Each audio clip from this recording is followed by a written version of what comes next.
All your stories. I read some of them at first, but you started doing them every day. I know I did. You know? This was my grief work. Well, it seems to me you'd be better off doing preventive work rather than post-active grief work. Well, he had died, and then it was too late to do anything else. Yeah, I know, but for other purposes, I suppose.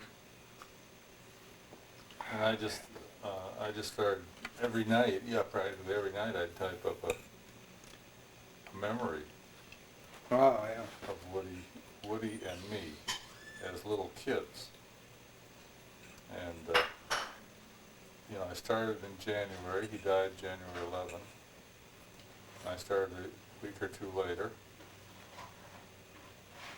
And when it got to December, suddenly I realized I was finished.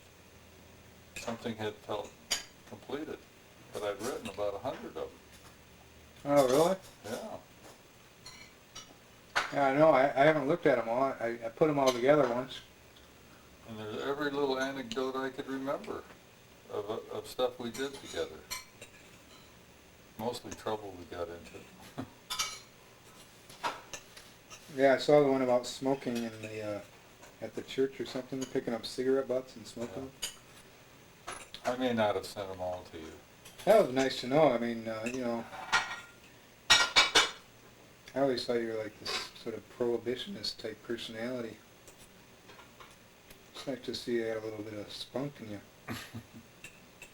No, we did a lot of things that were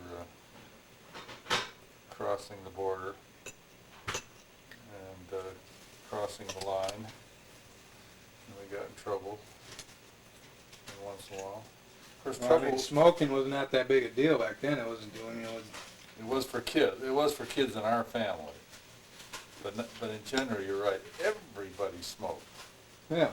Everybody. Not women, but men. Women didn't smoke at all, but every guy smoked.